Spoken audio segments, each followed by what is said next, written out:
Selamat pagi. Masih belum semangat. Selamat pagi. Assalamualaikum warahmatullahi wabarakatuh.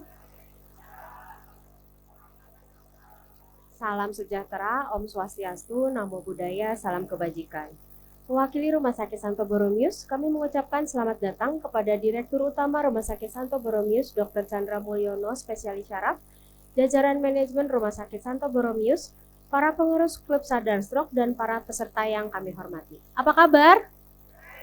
Puji Tuhan, hari ini kita semua berkumpul dalam rangka seminar awam migrain, kenali penyebab, gejala, dan cara mengatasinya yang diadakan oleh Rumah Sakit Santo Borromeus atas prakarsa Bagian Promosi Kesehatan Rumah Sakit atau PKRS.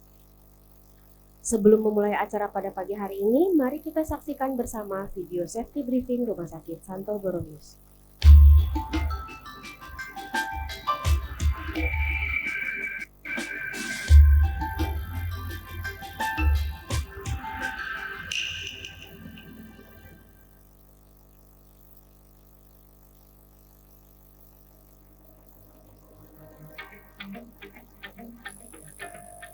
Selamat pagi, salam sejahtera bagi kita semua.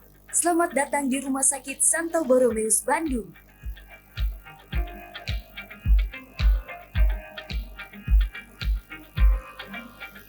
Saat ini Anda berada di ruang auditorium Gedung Carolus lantai 7, Rumah Sakit Santo Borromeus. Ruangan ini dilengkapi dengan fasilitas keselamatan, yaitu 8 pintu akses masuk dan keluar. 2 pintu berada di belakang sebagai akses utama menuju ruang auditorium dari lobi Gedung Carolus lantai 7. Sedangkan 2 pintu yang berada di depan, samping kanan dan samping kiri merupakan akses menuju selasar luar ruang auditorium.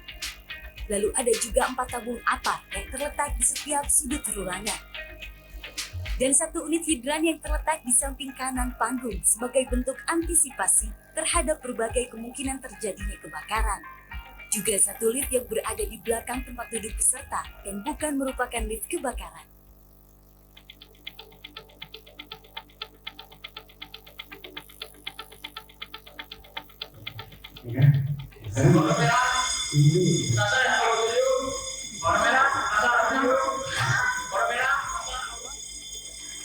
Apabila terjadi kebakaran, secara otomatis alarm kebakaran akan berbunyi dan sprinkler akan menyemburkan air. Lakukanlah prosedur evakuasi dimulai dari barisan paling belakang dan menuju ke pintu yang tersedia. Petugas evakuasi atau floor warden akan mengarahkan Anda menuju pintu dan tangga darurat terdekat. Dalam keadaan ini, apabila alarm tidak berbunyi, segera aktifkan alarm kebakaran yang ada di box hidran terdekat. Apabila api tidak dapat dipadamkan, maka segera tinggalkan gedung. Cara penggunaan APA. Sebelumnya kita harus memastikan jarum indikator berada di area yang berwarna hijau. Lalu cabut atau tarik pin pengaman atau safety pin. Arahkan nozzle sumber api pada jarak aman 2-3 meter. Remas katup APA, lalu ratakan dari arah kanan ke kiri atau sebaliknya. Apabila Anda terjebak di dalam suatu ruangan seperti lift, ruang meeting, atau ruang lainnya, maka beritahu keberadaan Anda kepada orang lain. Tutuplah celah di bawah pintu dengan kain basah untuk menghindari masuknya asap atau kobaran api. Namun jika Anda terperangkap di dalam ruangan berasap, selamatkan diri Anda dengan cara merangkak karena udara di bagian bawah relatif lebih bersih dari pengaruh asap. Tidak lupa untuk menutup hidung dan mulut dengan sapu tangan, tisu, atau kain lainnya. Jangan sampai melompat keluar gedung melalui jendela. Tunggu bantuan petugas. Setelah petugas datang, maka Anda akan diarahkan melalui tangga darurat menuju ke assembly point.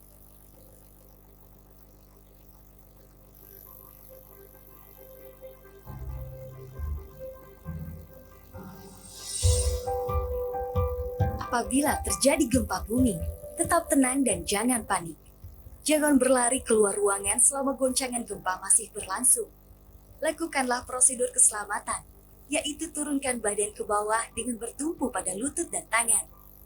Lindungi bagian belakang dan leher dengan salah satu lengan, lalu berlindung di bawah meja yang kuat dan kokoh dengan cara merangkak. Berpeganganlah pada kaki meja dengan menggunakan satu tangan lainnya. Jika tidak ada meja di sekitar Anda, gunakan dinding yang kuat dan kokoh untuk berlindung. Jauhi kaca atau jendela dan tetap pertahankan posisi tubuh merunduk untuk melindungi organ-organ vital tubuh Anda. Bertahanlah sampai gempa berhenti, lalu tunggulah informasi dan instruksi atau petunjuk selanjutnya dari petugas rumah sakit untuk melakukan prosedur evakuasi atau tidak. Dalam keadaan darurat yang memerlukan prosedur evakuasi, kode green atau kode hijau akan diumumkan melalui sound system pusat atau secara langsung oleh petugas ke seluruh area rumah sakit. Tetap tenang dan jangan panik. Jangan melakukan hal-hal yang membuat orang lain menjadi panik, misalnya berteriak.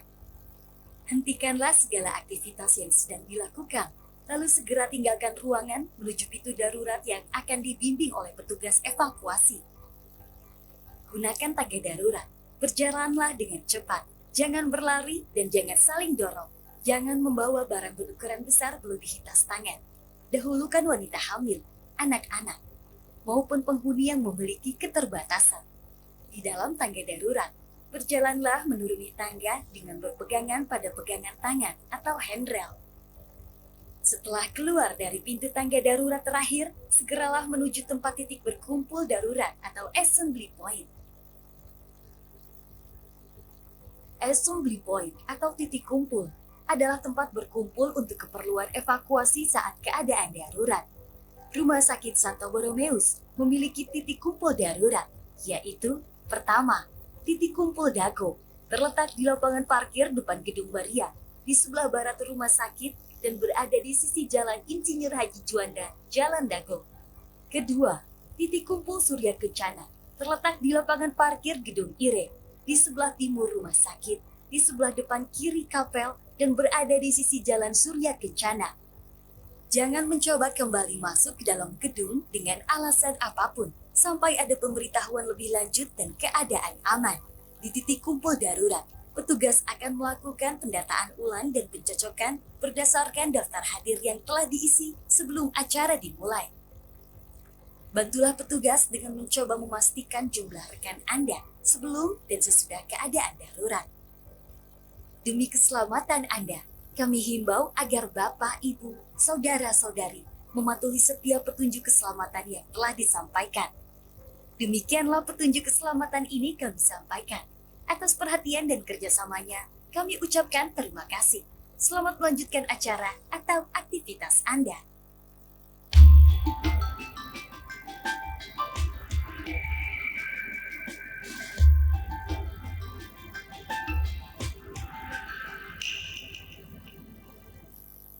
Terima kasih telah menyaksikan video safety briefing Rumah Sakit Santo Borromeus.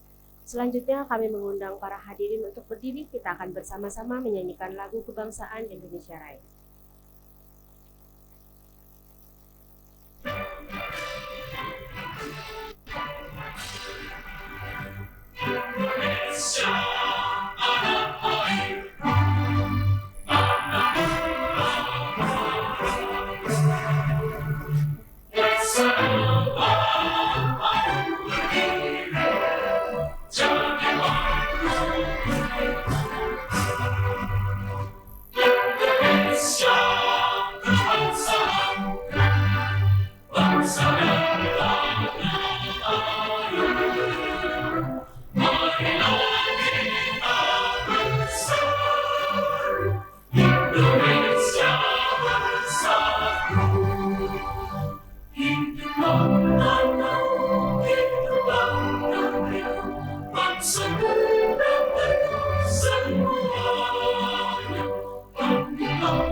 Hadirin kami persilakan untuk kembali duduk.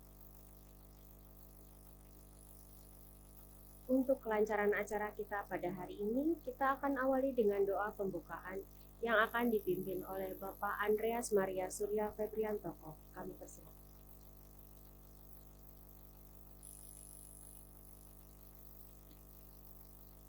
Bapak Ibu Saudara-saudari yang terkasih, agar kegiatan kita pada pagi hari ini hingga siang nanti dapat berjalan dengan lancar, mari kita awali dengan berdoa. Kita berdoa menurut kepercayaan dan keyakinan masing-masing. Izinkan kami memimpin secara Katolik. Mari kita siapkan hati kita. Dalam nama Bapa dan Putra dan Roh Kudus. Amin.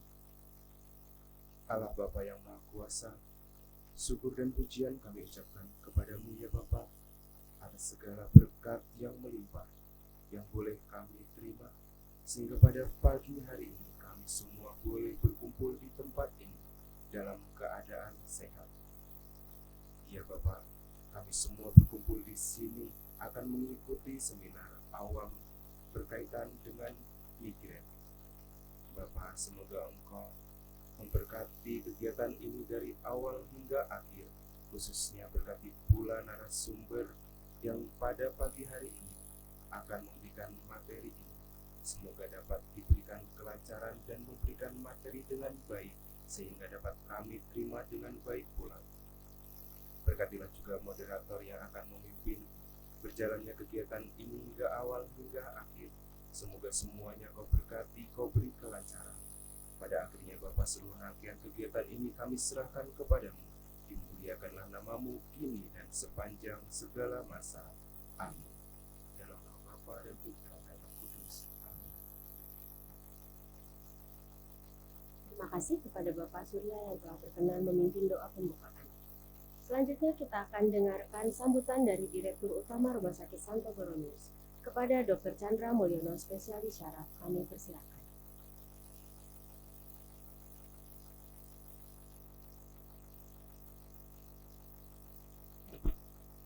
Selamat pagi. Assalamualaikum warahmatullahi wabarakatuh. Salam sejahtera bagi kita semua. Shalom, Om Swastiastu, Namo Buddhaya, salam kebajikan.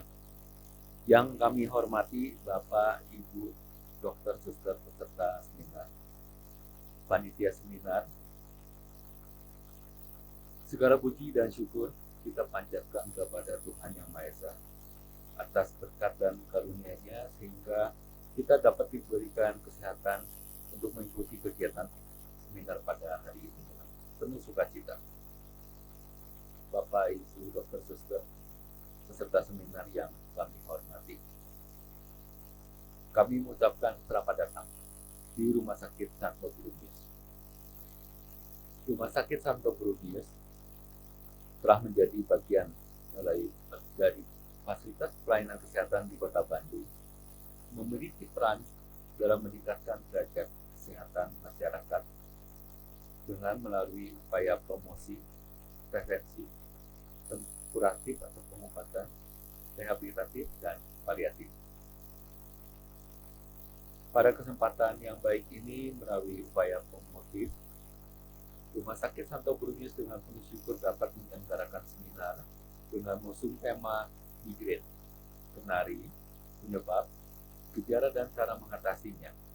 Tentunya merupakan suatu tema yang menarik untuk kita ikuti dan diketahui bersama, yang mana dalam aktivitas kehidupan kita sehari-hari, kasus migrain bisa ditemui di antara kita sendiri. Dan materi seminar akan nanti saya sampaikan sendiri.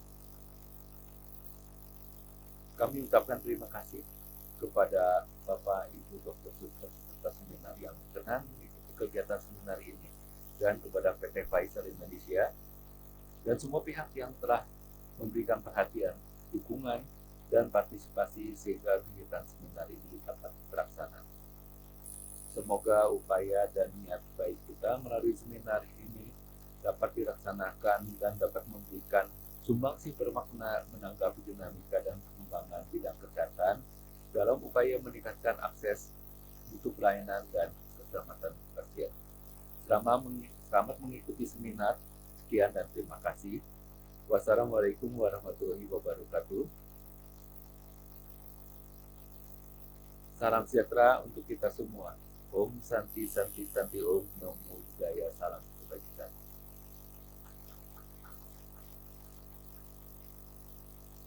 Terima kasih kepada Direktur Utama Rumah Sakit Santo Borromeus, Dr. Chandra Mulyono, spesialis syaraf, yang telah berkenan memberikan kata sambutan. Sekali lagi kami mengucapkan selamat datang dan terima kasih kepada Bapak Ibu yang telah menjadi peserta pada seminar awal migrain, kenali penyebab, gejala, dan cara mengatasinya pada hari Sabtu 9 November 2024. Bapak Ibu apa kabar? Di sini ada yang pernah ngalamin migrain? Migrain tuh kayak gimana sih rasanya, Bu? Sakit sebelah. Sakit sebelahnya?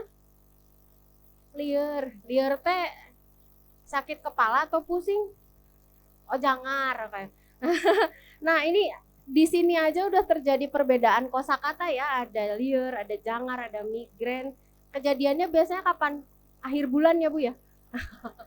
Itu sakit kepala, sakit kantong, sakit semua ya. Nah, hari ini kita akan belajar langsung dari narasumber yang sudah sangat ahli. Kalau tadi beliau memberikan sambutan sebagai Direktur Utama, kali ini saya akan memperkenalkan beliau sebagai narasumber. Dr. Chandra Mulyono, spesialis syaraf. Beliau menempuh pendidikan dokter umum di Fakultas Kedokteran Universitas Kristen Maranatha, menempuh pendidikan dokter spesialis di Fakultas Kedokteran Universitas Pajajaran. Beliau juga pernah menjadi observer elektroneuromayografi di University Medical Center Utrecht, Nederland di Belanda. Beliau juga pernah menjadi observer at Melbourne Brain Center di Australia. Beliau pernah menjabat sebagai ketua KSM Syaraf di Rumah Sakit Santo Borromeus, pernah juga menjadi ketua Komite Etik dan Komite Medik Rumah Sakit Santo Borromeus, dan dari tahun 2015 sampai sekarang beliau menjabat sebagai Direktur Utama Rumah Sakit Santo Borromeus. Jadi berikan tepuk tangan untuk narasumber kita. Di tengah-tengah kesibukannya sebagai Direktur Utama yang hari Sabtu juga nggak libur ya, Dok? Masih menyempatkan untuk berbagi ilmu bersama kita semua. Kepada Dr. Chandra, waktu dan tempat kami persilakan. Selamat pagi. Semangat ya.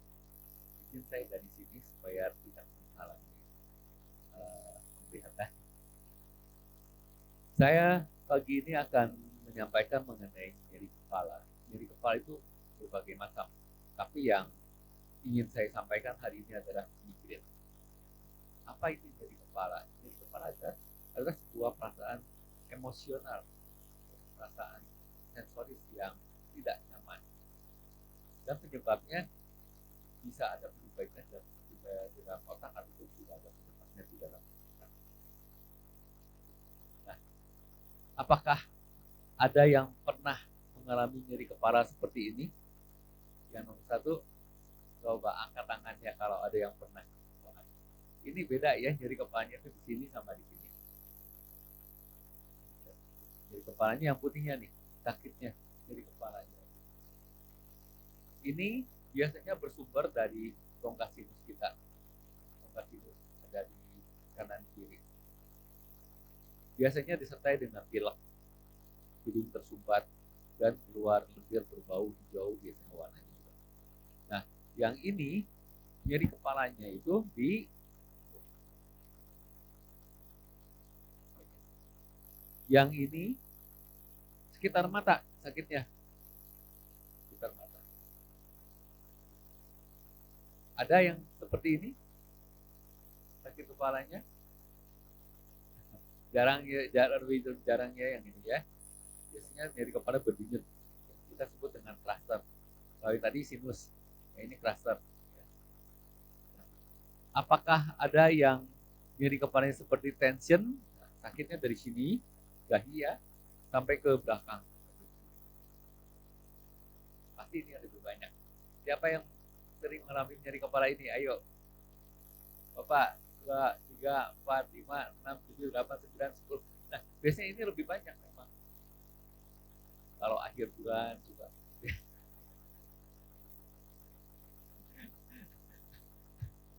Ribut sama keluarga begini juga ya. Ini bisa tegang ototnya ya, tegang. Dan yang hari ini saya bicarakan adalah yang migrain ini. Nyeri kepalanya lihat berbeda setengah sebelah. Jadi kita bisa lihat ada beberapa tipe nyeri kepala ya. Ada yang sinus, kemudian jadi cluster, kemudian yang tegang ya, nyeri tension itu, ini tension tegang ini. Melingkar seperti diikat, bisa seperti topi, dan yang hari ini ada migrain, nyeri kepala sebelah. Nah, apa itu migrain? Dan apa itu penyebabnya? Penyebab migrain adalah sebuah kelainan, biasanya diturunkan dari orang tua, yaitu keturunan, di mana ada gangguan dari sistem persyarafan dan pembuluh darah yang ada di kepala. Ya. Akibat dari gangguan tersebut, biasanya yang sangat berperan adalah protein dalam otak yang disebut CGRP, jadi calcitonin related peptide, yang dianggap memiliki peran penting dalam kasus migrain. Dan setiap orang memiliki neurotransmitter CGRP di seluruh tubuh. Jadi ini zat yang mengganggu nantinya untuk proses nyeri kepala. Di samping zat itu, CGRP ini ada juga nitric oxide dan 5-hidroksitetamin yang biasanya juga berperan. Ketika terdampak dengan faktor pencetus migrain, nanti ada faktor pencetus. Migrain tidak bisa terjadi tiba-tiba, tapi ada faktor pencetusnya, nah, seperti lambat makan, kemudian juga stres, ya, kemudian juga hormonal dan lain-lain, nanti akan saya sampaikan. Maka akan terjadi pada orang tertentu di mana migrain sensor syaraf di trigeminal itu memproduksi CRGP ini jauh lebih banyak. Ketika ini menjadi banyak menempel pada reseptor atau tempatnya itu, maka terjadi rasa sakit yang hebat di kepala, kemudian terjadi peradangan dan perebaran pembuluh darah yang menyebabkan kepala terasa berat, sakit dan berdenyut. Jadi sakit kepalanya bisa sebelah. Di sini begitu ada trigger, maka pembuluh darahnya akan berubah. Dia akan merangsang ke syaraf, dan syaraf akan terjadi rangsangan terhadap nyeri. Ya. Migrain ini ada stadiumnya. Nah, stadiumnya diawali dengan gejala awal atau prodromal, di mana jam ke hari sebelum muncul nyeri kepala, biasanya ada perubahan. Perilakunya mudah emosi, moodnya berubah, dan mudah marah, kemudian mudah sedih, kemudian gangguan, termasuk gangguan mental, rasa lelah, badannya tidak bertenaga, kemudian menguap dan bisa memperberat. Ini keterlibatan di daerah otak yang kita kenal dengan hipotalamus, batang otak, dan sistem limbik. Kemudian setelah beberapa jam atau hari, kemudian bisa terjadi aura. Aura ini gangguan dari bagian otak yang sebagian kita sebut disfungsi cerebral vokal yang membaik dalam hitungan menit, tapi bisa juga sampai sejam aura ini. Aura ini bisa berbentuk gangguan penglihatan, gangguan rasa, bahkan bisa menyebabkan sebelah badan. Kalau itu mirip dengan stroke, nanti ada ceritanya. Ya. Kemudian setelah ada prodromal aura ini, kemudian timbul nyeri kepala. Inilah nyeri kepala yang tadi sudah ya. Biasanya nyeri kepalanya itu sebelah kepala berdenyut-denyut, bisa terjadi 4 sampai 48 jam. Dia sakit berdenyut-denyut hebat ya. Sakitnya dari sedang sampai ke berat, dan biasanya ada mual muntah. Ya, ada mual. Mual itu mengikuti 80% dari kepala. Sedangkan yang muntah 50%. Di samping itu biasanya nggak tahan pasti terhadap suara yang keras, ya. Tidak tahan terhadap cahaya yang cukup kuat. Itu sakit kepalanya makin menjadi ya. Nah di situ khas nyeri kepala migrain. Untuk memenuhi kriteria migrain, gejala yang sakit kepala satu sisi, berdenyut, mual, muntah, tidak tahan terhadap suara yang keras dan cahaya yang kuat, itu harus berulang-ulang 5 kali. Itu baru saya sebut dengan kriteria migrain. Satu keputusan International Classification Headache yang ketiga. Setelah mengalami nyeri kepala, maka akan masuk ke prodromal sesudahnya, di mana nafsu makannya berkurang dan timbul gejala-gejala otomatis seperti keringat, debar-debar, seperti itu.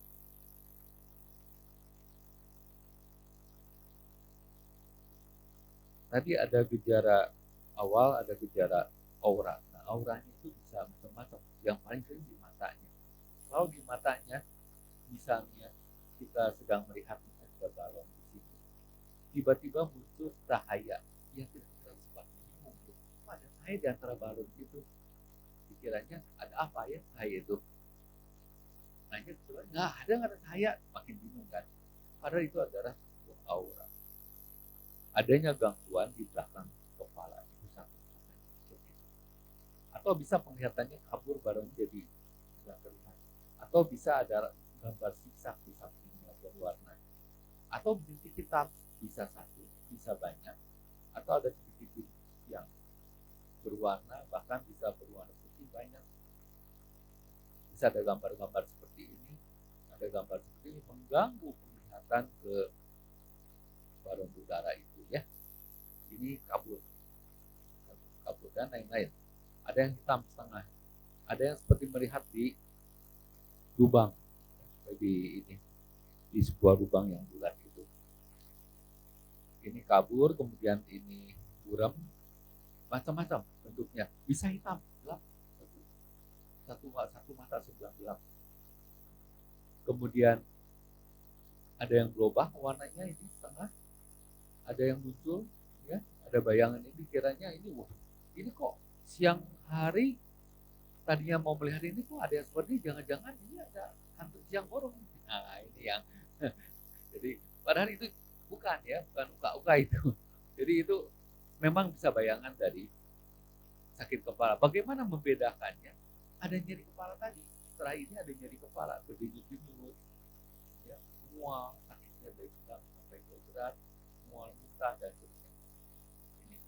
Jadi ini adalah penglihatan-penglihatan yang bisa terjadi sebelum mulai nyeri kepala migrainnya.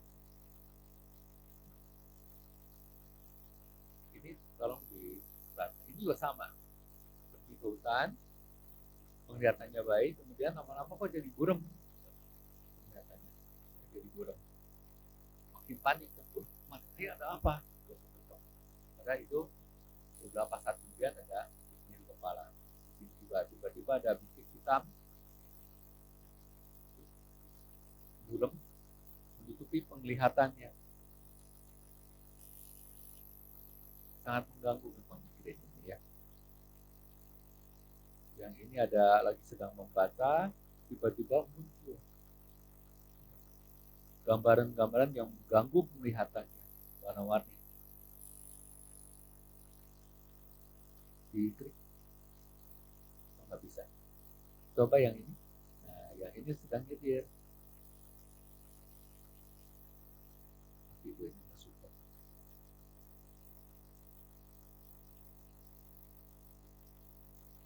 Wah, videonya suka.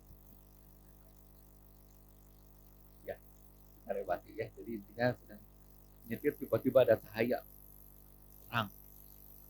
Kaget akhirnya. Sehingga dia harus menepi dulu. Kalau meneruskan kan bahaya.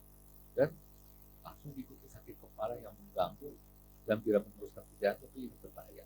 Kalau ini timbul tiba-tiba gelap dan ada gambaran seperti ini, pindah-pindah. Itu gejala auranya. Bisa juga rasa semutan, timbul kesemutan sebelah badan, di atas terus ke bawah. Atau ada tiba-tiba tangannya dari lemas sebentar, panik. Itu bukan. Memang gejalanya mirip dengan yang tadi saya sampaikan. Setelah itu maka akan timbul nyeri kepala yang hebat dan gejala sudahnya masa migrain. Bila kita lihat ada 4 fase yang tadi saya sampaikan. Di sini adalah gejala beratnya ya, dari ringan ke berat, kemudian di sini waktunya. Gejala awal itu bisa lelah, fatigue itu lelah ya. Kemudian drowsy, rasanya sempoyongan. Tadinya sehat tiba-tiba sempoyongan.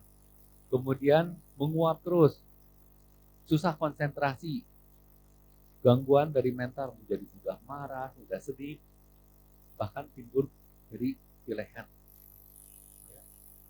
Kemudian di situ bisa terjadi retensi cairan, kemudian tidak tahan terhadap sinar, mual, ya, tidak ada nafsu makan, bisa diare bahkan, kemudian pengen makan terus dan gangguan dari bicara. Ini gejala awalnya hanya beberapa jam biasanya, tapi bisa sampai hari.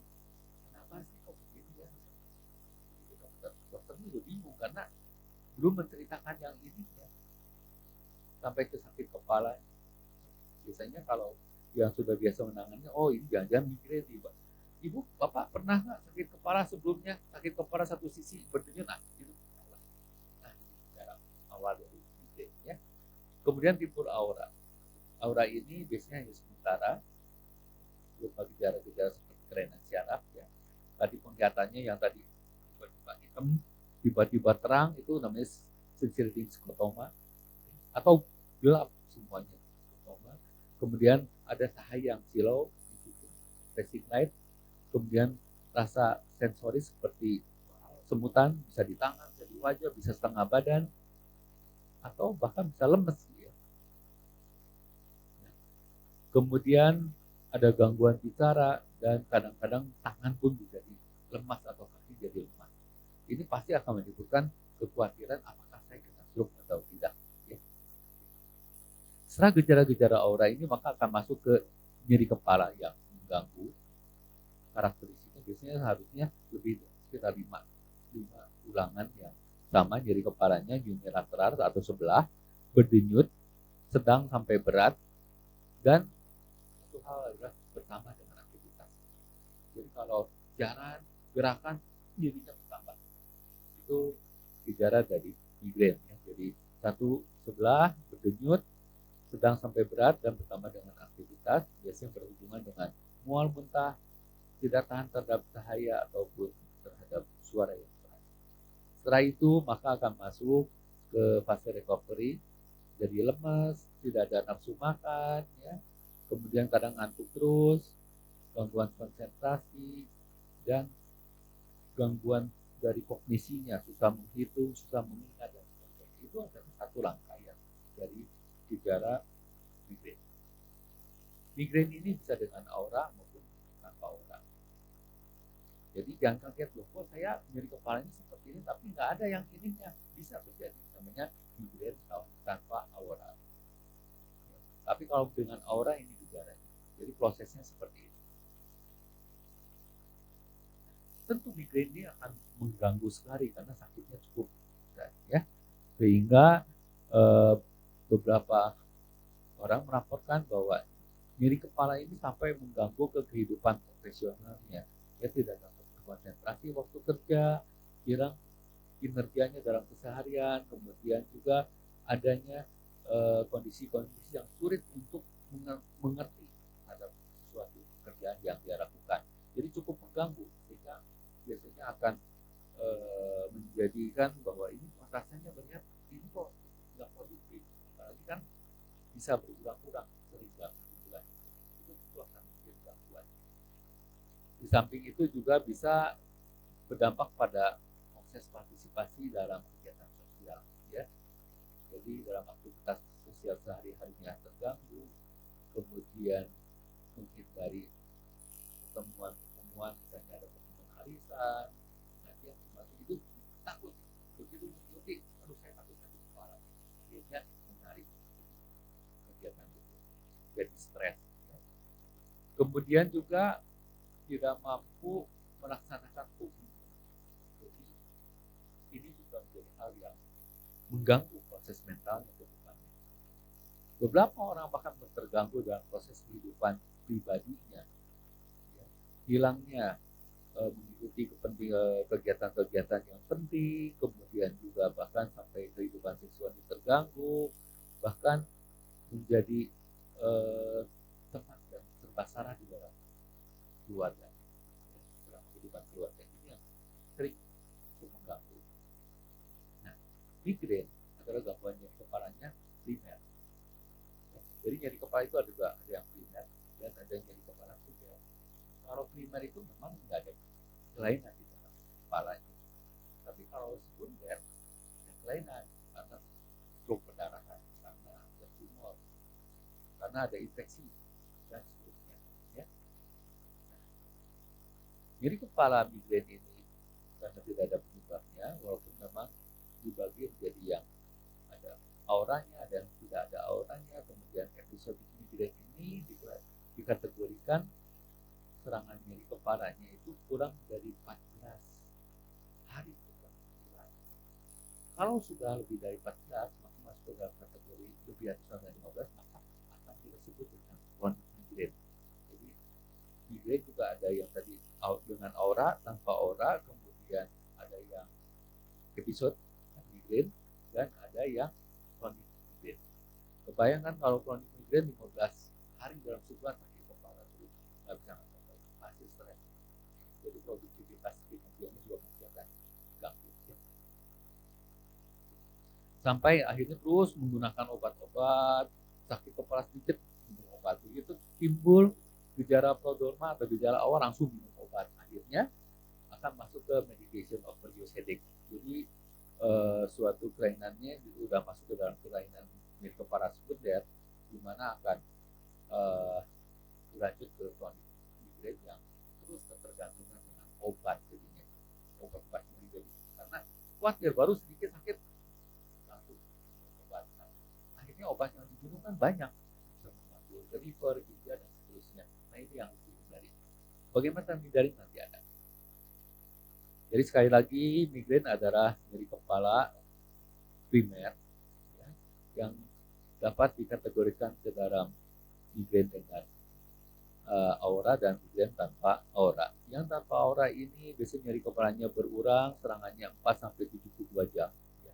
Ada yang bilang 48 jam, ada yang bilang 72 jam, ya, tapi rata-rata sekitar 4 sampai 72 jam. Nyeri kepala ini biasanya sedang sampai ke berat, sebelah, berdenyut, dan biasanya bertambah dengan aktivitas fisik, dan biasanya berhubungan, jadi atau satu seperti mual, muntah, tidak tahan terhadap cahaya maupun suara. Ya.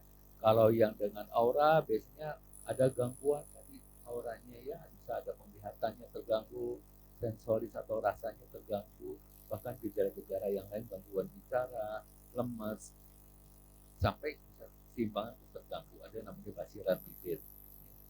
Kemudian tadi yang episodik itu kurang dari 15 hari dalam sebulan serangannya, sedangkan yang kronik lebih atau sama dengan 15 hari. Ya.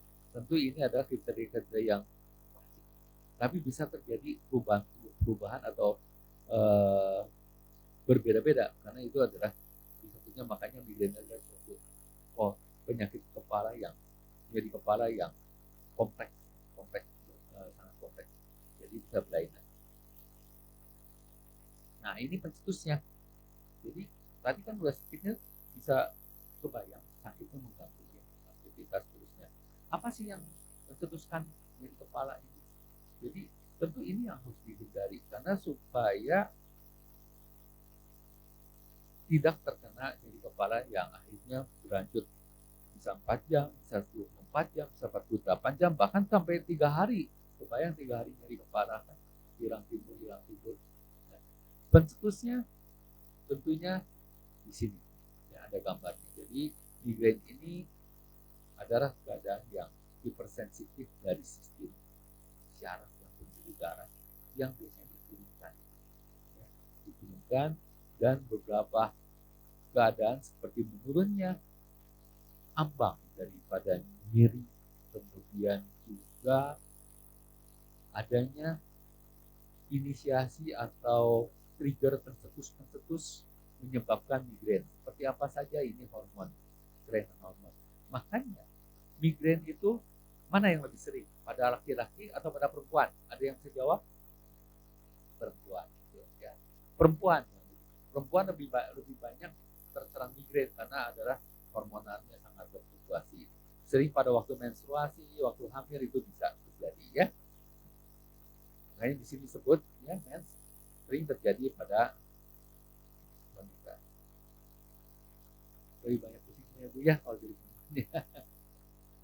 Kemudian stres. Nah, stres juga sama. Hiburan, yang lagi, nah, itu sih, ya. Kemudian medication atau ya penggunaan obat yang berlebihan. Sedikit sakit kepala langsung orang bilang minum paracetamol, Paramex, segala macam ya, masuk semua obat sampai obat flu pun diminumnya. Jadi seperti itu ya, kemudian segala macam diminum kalau sakit kepala. Kemudian selain penggunaan obat-obat yang berlebihan juga diet itu biasanya ada makanan-makanan tertentu yang perlu dihindari seperti apa, minuman, alkohol, ya, kemudian kopi juga, kemudian makanannya keju, coklat, ya ada nanti di istilahnya. Jadi itu yang harus dihindari.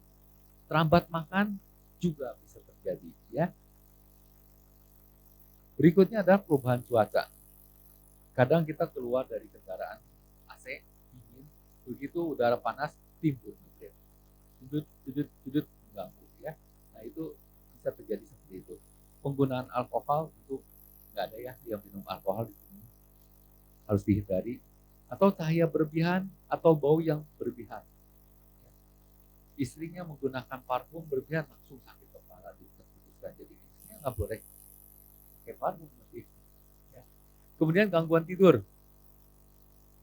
Tidurnya susah, itu juga bisa mencetuskan sampai kurang minum, dehidrasi ya. Jadi itu yang harus kita hindari.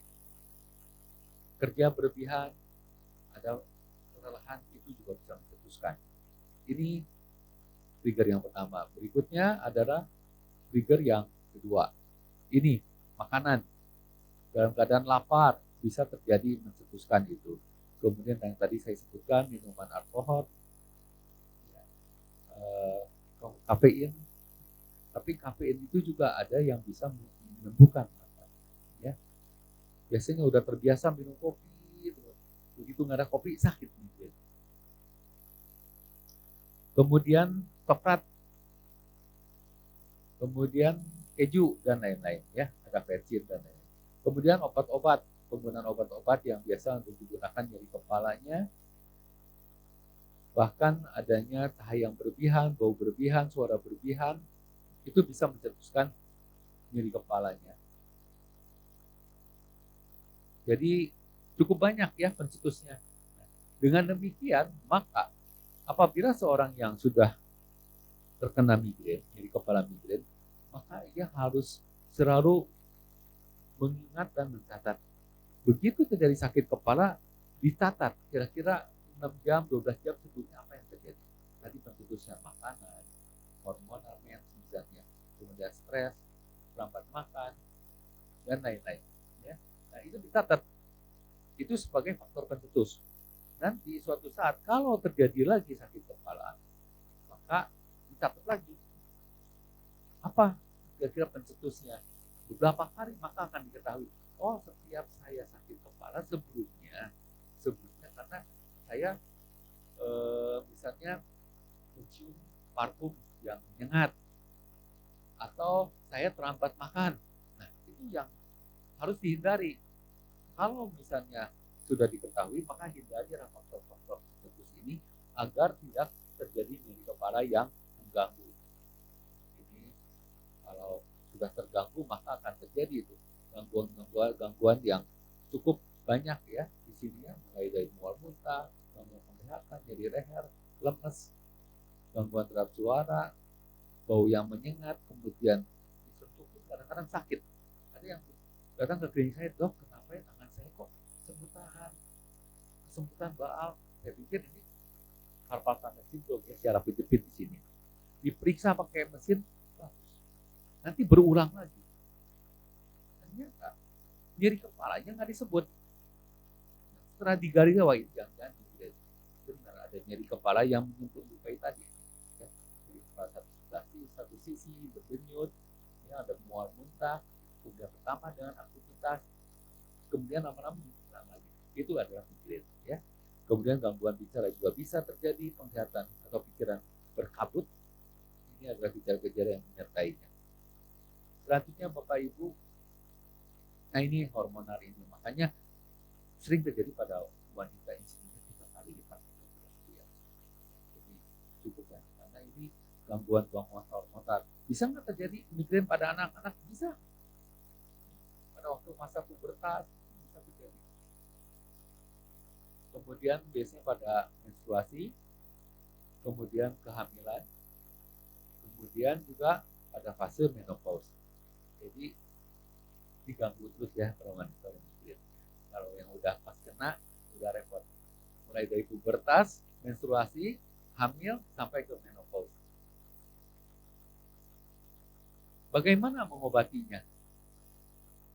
Pengobatannya itu ada 3 macam. Mulai dari saat terjadinya nyeri kepala migrain yang hebat. Maka karena nyeri kepalanya sangat mengganggu dengan intensitas sedang sampai berat, maka harus diberikan nyeri kepala. Kalau enggak menjadi berkelanjutan dan tidak produktif. Pasiennya juga menderita. Makin stres, makin jadi. Karena itu adalah salah satu penelusnya. Harus dihentikan. Yang kita sebut dengan acute treatment atau abortive treatment. Ya. Kemudian yang kedua adalah prevensi. Harus diturunkan. Pada kondisi-kondisi apa yang harus dicegah agar tidak terjadi serangan-serangan berikutnya dengan menggunakan obat sebagai pencegah.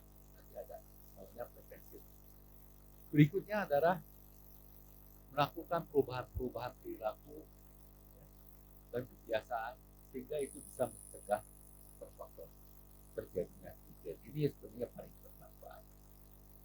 Nah, tentu dengan terapi yang cukup kuat, harapannya adalah cepat ya menghilangkan nyeri kepala yang cukup mengganggu dan tidak berulang.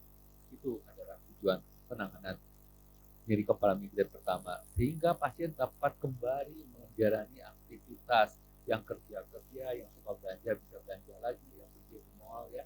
Tapi begitu habis uang nanti keluar lagi nyeri kepala migrainnya. Ya.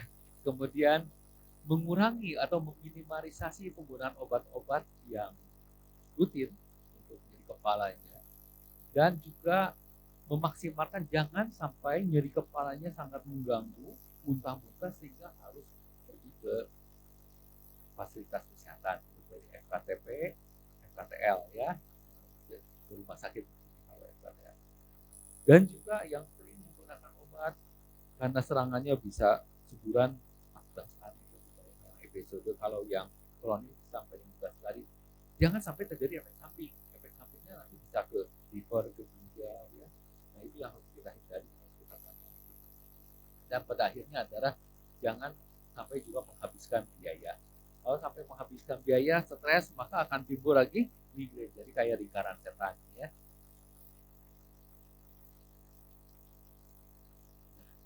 Keputusan untuk menginisiasi terapi pencegahan didasarkan pada sering tidaknya berapa kali dalam sebulan nyeri kepala dan dampak dari serangan migrainnya.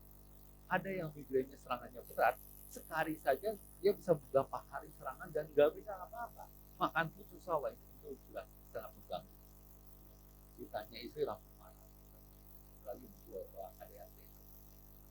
Nah, yang seperti ini kan sudah sangat mengganggu kehidupannya, sehingga harus segera diatasi dan dicegah, jangan sampai berulang. Dan dampak dari serangan migrain sehingga respon terhadap pengobatan akut sebelumnya juga bisa bermanfaat. Jadi serangan migrainnya secara signifikan mengganggu rutinitas sehari-hari meskipun telah mendapatkan pengobatan akutnya. Jadi dikasih obat, kadang-kadang saya pernah ada pasien dikasih obat berbagai macam sampai banyak, tetap masih terjadi sakit kepala yang hebat sehingga sangat mengganggu sekali. Ini yang kondisinya di situ harus dicegah, jangan sampai berulang sering-sering ya. Kemudian mengalami sakit kepala selama 2 hari atau lebih, dalam 1 bulan menggunakan obat dengan cukup banyak pada fase akutnya, dan juga mengalami masalah dalam hal tolerabilitas dengan obat-obat yang pada waktu akut itu terjadi. Tujuan daripada pencegahannya adalah mengurangi prevensi dan dampak keseluruhan akibat serangan migrain, serta mengurangi obat-obat yang digunakan secara berlebihan yang akan menjadi Medicare overuse headache. Nah, ini adalah contoh obat-obat yang banyak beredar, mulai dari ringan sampai berat. Ini golongan yang pertama yang biru, golongan kedua yang kuning, dan golongan ketiga yang coklat muda ini ya. Yang sering digunakan yaitu aspirin, tapi aspirin bisa menyebabkan perdarahan, saluran makan karena dia sifatnya asam ya. Kemudian ibuprofen juga bisa menyebabkan dan diklorpenak potasium. Beri Voltaren nama mereknya atau obat-obat lain ya, itu tentu harus dikendalikan karena kalau ada sakit mah bisa berdarah atau bisa menjadi gangguan jantung juga. Kemudian obat-obat yang lainnya adalah paracetamol, ini mungkin relatif aman ya. Walaupun kalau terus-terusan paracetamol sekali minum 4 sampai 4 tablet sehari berapa kali jadi banyak sekali, maka akan timbul gangguan maksimal adalah 3 gram sehari atau 4 gram sehari ya, tergantung berat badannya. Kemudian penggunaan obat-obat di sini yang sering mual muntah bisa digunakan domperidone, metoclopramid ya. Jadi kombinasi biasanya paracetamol tambah domperidone atau metoclopramid bisa mengurangi nyeri kepalanya.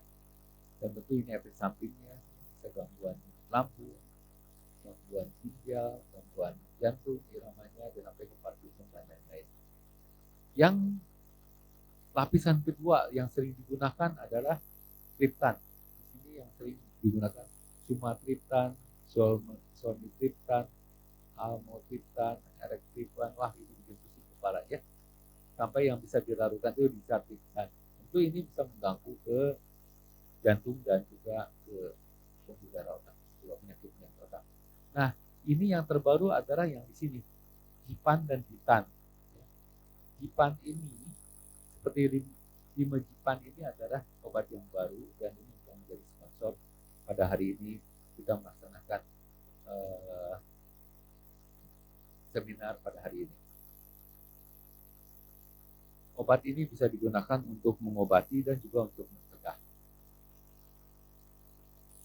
Nah, ini yang terakhir. Bisa nggak migrain itu menjadi stroke? Bisa. Kalau migrain itu berterus-menerus berkelanjutan dan gejalanya sulit dibedakan. Sebenarnya migrain ini kan harusnya tidak ada gangguan pada kelainan syarafnya. Bisa ada kesemutan tapi hanya sebentar. Ya, biasanya kurang dari 24 jam itu hilang. Paling lama biasanya 1 jam. Ada gangguan penglihatan, ada gangguan bicara, ada gangguan kelemahan sebelah badan. Yang itu biasanya kurang dari 1 jam. Paling lama 24 jam. Ini gejalanya mirip-mirip dengan transient ischemic attack, jadi serangan gangguan aliran darah ke otak yang sifatnya sementara, yang kita sebut dengan TIA atau transient ischemic attack. Sedangkan kalau stroke biasanya udah lebih dari 24 jam. Nah, ini yang susah membedakan. Kalau migrainnya udah dengan gangguan-gangguan aura dan seterusnya, kemudian juga defisit neurologis itu berlangsung lebih dari 24 jam, jadi gangguan kelemahan itu berlangsung lebih dari 24 jam. Ini yang susah. Sehingga dokter harus membedakan ya, antara ini serangan stroke atau ini adalah migrain. Tentu ini harus dilihat kriterianya untuk migrain, kemudian defisit atau gangguan dari kelainan syarafnya, apakah stroke itu terjadi saat terjadi migrain dengan gejala prodromal, aura dan seterusnya, dan menyingkirkan semua penyebab stroke. Jadi penyebab stroke harus disingkirkan seperti hipertensi, ya tensinya 200/110, jangan-jangan ini bukan migrain, ini adalah perdarahan di otaknya. Jadi sangat berbeda. Dan seterusnya. Oh, ini ada riwayat tumor, jangan dari tumornya itu yang diinvestigasikan. Dan pada saat migrain juga bisa jadi gangguan aliran darah ke otak. Dan kadang disangka ini migrain berulang-ulang. Contohnya ada kelainan pembuluh darah di otak yang kita kenal dengan AVM, ya, artery venous malformation. Selanjutnya, bagaimana cara mencegahnya supaya nggak terjadi ulangannya? Tadi kan sudah dibicarakan mengenai pengobatan pada fase akut, kemudian mencegah jangan sampai terjadi ulangan. Nah, pada waktu mencegah dari terjadi ulangan itu biasanya digunakan propanolol, flunarisin, obat-obat anti kejang seperti topiramat, ya, gabapentin. Nah, itu dicegah untuk supaya tidak terjadi ulangan. Dan yang berikutnya adalah mengubah pola hidup dengan cara apa? Hindari stres, kemudian olahraga teratur. Olahraga yang baik seminggu berapa kali ya? Itu yang kali tahu. Kalau 3 kali sehari berapa? Berapa mak? Ayo ibu. Setengah sehari, setengah jam.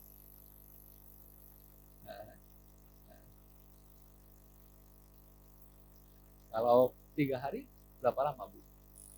Nah, ya. Jadi kalau 3 hari seminggu maka 60 menit olahraganya. Kalau tiap hari jadi 30 menit. Tiap hari itu paling bagus, mencegah terjadinya stroke, mencegah terjadinya migrain, ya.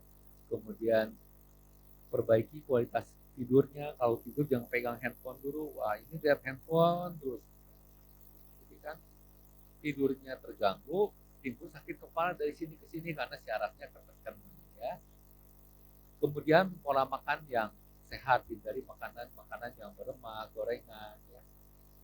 Kemudian coklat, keju itu dihindari, makan sayuran, buah-buahan, banyak ikan dan lain-lain, ya. Kemudian perhatikan konsumsi kafein, kopi yang berlebihan. Kemudian juga check up kalau memang ada darah tinggi, ada kencing manis, itu semua di check up untuk dihindari jangan sampai terjadi stroke di kemudian hari. Nah, ini seluruh kesimpulannya adalah bahwa migrain menjadi penyebab masalah di seluruh dunia dan 1 miliar, ya, masyarakat atau orang menderita karena migrain, dan dalam hal diagnosa dan pengobatan yang masih belum baik, ya, belum maksimal. Migrain menjadi penyebab gangguan kesehatan, ya, pada populasi dan terutama wanita berusia 15 sampai 49 tahun dan akan mengalami gangguan dalam proses kerjanya lebih atau sampai 1 hari karena penyakit migrain, dan 52% mengatakan terganggu dalam hal berkonsentrasi pada waktu bekerja akibat migrain. Kemudian juga di sini di Eropa ini diperkirakan, ya, 50 sampai 111 miliar euro banyak sekali, ya, yang terganggu kerugian akibat penyakit migrain pada tahun 2011. Dan migrain dipercaya sebagai keadaan di mana terjadi hiperaktivitas pada sistem syaraf sensoris trigeminal dan juga yang mengganggu pembuluh darahnya. Bila terjadi migrain, maka harus dilakukan pengobatan mulai dari NSAID, pengobatan yang sederhana seperti paracetamol, diberikan obat anti muntah seperti domperidon, metoclopramid, kemudian yang lebih kuat Triptan, yang Gitan dan Cipan. Cipan ini obat yang terbaru dari Pfizer yang mensponsori pada hari ini kegiatannya, dan dilakukan pengobatan pencegahan agar jangan terjadi serangan-serangan dari migrainnya dengan beta blocker seperti tadi metoprolol, bisoprolol, ya, propanolol dan lain-lain, termasuk juga obat-obat antihipertensi bisa mengurangi serangan-serangan migrain seperti golongan AIRA, kemudian beta blocker, kemudian obat anti kejang juga bisa seperti topiramat, gabapentin, kemudian siklik antidepresan seperti amitriptyline juga bisa mengurangi, kemudian botox dan CGRP antagonis. Jadi itu pencegahannya, dan terpenting adalah merubah pola hidup. Jadi tadi, ya, menghindari stres, cukup tidur, makanan yang seimbang dan sehat, kemudian hindari kopi, ya, makanan-makanan yang beralkohol, kemudian juga coklat. Tapi nggak ada yang memproduksi coklat kan ya, produksi coklat. Jadi saya dimarahin. Ya. Coklat, keju juga sama. Ya. Kemudian makan sayuran, buah-buahan yang baik dan sehat, dan tentunya olahraga teratur, cukup minum, sehingga ini terhindar dari penyakit migrain. Terima kasih atas perhatiannya, semoga tidak menambah nyeri kepala presentasi ini. Terima kasih.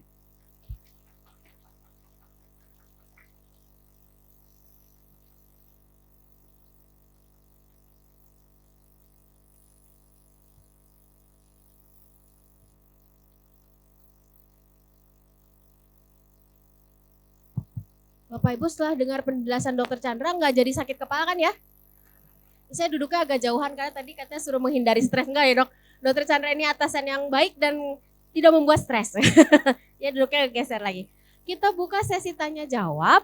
Ada masing-masing 3 dari saf sebelah kiri dan saf sebelah kanan. Turun dulu tangannya, duduk dulu ya.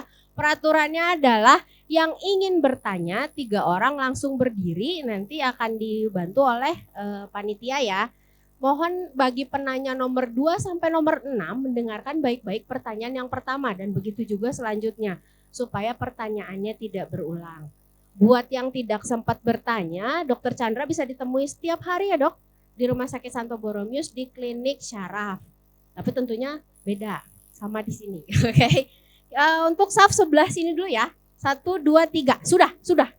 Yang pakai jaket jeans, ibu yang baju garis-garis dan bapak yang di belakang. Ya. Yang depan dulu yang bapak yang menggunakan jaket jeans. Tumben nih ada bapak-bapak nanya, biasanya didominasi ibu-ibu. Silakan boleh disebutkan namanya, asalnya dari mana dan langsung pertanyaannya.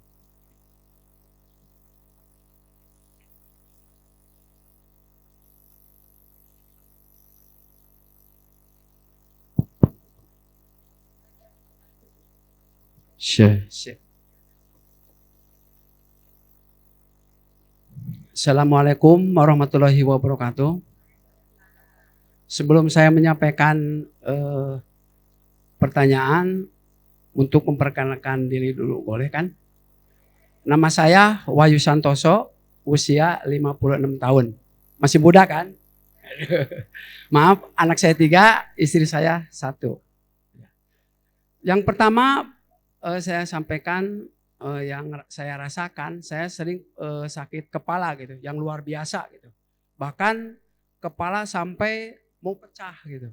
Yang saya pertanyakan, yang ini ya, apakah ini pertama itu apa yang dilakukan ketika nyeri yang luar biasa itu, apa yang perlu ditip-tip gitu. Jadi apa pertolongan pertama pada sakit kepala gitu. Yang pertama itu apa gitu, misalkan ada tips-tips tersendiri sebelum ke rumah sakit. Nah itu. Yang keduanya, saya sering sakit kepala kok dipijit enak gitu. Bahkan 10 menit, 20 menit bisa sembuh gitu. Ini apakah bisa berpengaruh enggak gitu Pak Dok? Ini bisa jadi saluran apa gitu. Itu yang kedua. Satu aja ya, gitu aja. Ya oke, minta maaf sedikit, ada itu apa? Ada pantun, saninten buah saninten disimpan di parapatan. Hapunten abi hapunten bilih aya kalepatan. Burung elang cendrawasih, sekian dan terima kasih.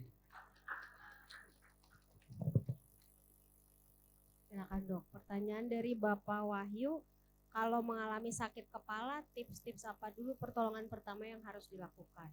Dan kalau sakit kepala dipijat enakan, nah itu udah kejawab ya, sakit kepala dipijat enakan, berarti tipsnya udah terjawab ya dok. Silakan mungkin dari segi neurologisnya, silakan dok. Baik, terima kasih Pak Santoso, tadi sudah pertanyaannya. Kalau sakit kepala hebat, kita harus pastikan dulu nyeri kepala ini pertama kali atau sudah berulang. Kalau sering berulang, apalagi satu sisi ya, memberat, kemudian juga dengan aktivitas bertambah berat, waktunya antara 4 sampai 72 jam berdenyut-denyut, nah jangan-jangan ini migrain Pak. Jangan-jangan migrain. Kalau migrain ini kan biasanya sudah pernah berulang. Yang bahaya adalah kalau pertama kali. Tentu Bapak harus memastikan ada tensinya tinggi enggak, ya kan? Kalau tensi tinggi, jangan-jangan ini tensinya terlalu tinggi, ini udah harus istirahat. Ya. Kalau ada riwayat kepalanya terbentur juga harus hati-hati, jangan-jangan ada pendarahan di kepalanya. Kalau ada riwayat misalnya penurunan berat badan, perokok, kemudian sering batuk-batuk dengan berdarah, jangan-jangan ada yang pindah dari paru-paru tumornya masuk ke kepala dan seterusnya. Jadi kita harus cari sebabnya. Jadi sangat berlainan. Nyeri kepala itu ada memang yang disebut dengan nyeri kepala primer, ya, tidak ada kelainan di kepalanya, atau yang sekunder ada kelainan di kepalanya. Karena kejadiannya itu mendadak dan juga hebat sekali, maka harus pertimbangkan dulu yang sekunder dulu, ada penyebabnya. Kalau sudah dicari penyebabnya tidak ada, baru kita memikirkan yang primer. Itu prinsip yang harus kita lakukan. Jangan dibalik. Kenapa kalau dibalik? Ini mah nyeri kepala biasa, biar aja, kasih obat aja, minum obat. Seandainya karena punya darah tinggi terjadi perdarahan otak, maka akan terlambat mendapat penanganan. Ya, nah, itu contohnya. Jadi harus dibedakan dulu, apakah sakit kepala ini sudah pernah, apakah sakit kepala ini berkaitan dengan penyakit lain seperti darah tinggi, kepala terbentur, dan lain-lain. Itu harus dicari, termasuk ada infeksi misalnya. Yang kedua, mengenai nyeri kepala dipijit lebih baikkan. Nah, ini kemungkinan nyeri kepala karena tegang otot. Tadi kan sudah dikasih gambarannya, kalau nyeri kepala karena tegang otot itu biasanya kena dua sisi. Ini ya, kanan kiri dia menjalar ke belakang seperti diikat, ya. Atau seperti pakai topi yang ditekan. Pakai topi yang ditekan. Kadang disertai sampai lehernya kaku, pundaknya juga kaku. Itu nyeri tegang otot. Jadi kalau tegang, namanya juga tegang otot, kalau dipijit ototnya jadi rileks, pasti akan lebih nyaman. Biasanya kalau terjadi seperti itu, dikompres hangat dulu. Setelah kompres hangat kemudian dipijit. Nah, biasanya membaik. Biasanya perhatikan juga, mungkin semalamnya baru berantem sama istri misalnya kan, jadi kurang tidur kan, atau ada masalah misalnya, itu bisa terjadi, dicari sebabnya. Oh, jangan karena saya stres, lagi banyak kerjaan, itu kan kejar laporan akhir bulan. Nah, itu sakit kepala biasanya juga. Nah, itu ada beberapa tipe nyeri kepala. Tapi ingat, nyeri kepala itu harus dibedakan, apakah kedua sisi atau sebelah, apakah seperti diikat atau berdenyut. Jadi kan beda. Nanti kemudian kualitas nyerinya dan lain-lain. Mungkin itu bisa menjawab. Terima kasih. Jadi kalau berulang dilihat ya dok, skala nyerinya apakah meningkat dari yang sebelum-sebelumnya. Dipastikan juga penyebab-penyebab lain ya dok, misalnya tadi tekanan darah, ada riwayat benturan kepala. Kadang bisa penyebab lain kayak dari mata atau dari gigi juga dokter ya, dan THT. Jadi diperhatikan penyebab-penyebab lainnya. Yang kedua, ibu yang menggunakan baju bergaris-garis, silahkan diperkenalkan diri dulu, namanya siapa dan pertanyaannya.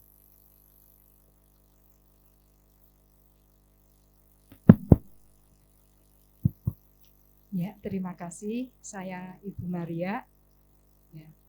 Terima kasih, saya bersyukur pada hari ini bisa mengikuti acara ini, jadi bisa nambah pengetahuan kami.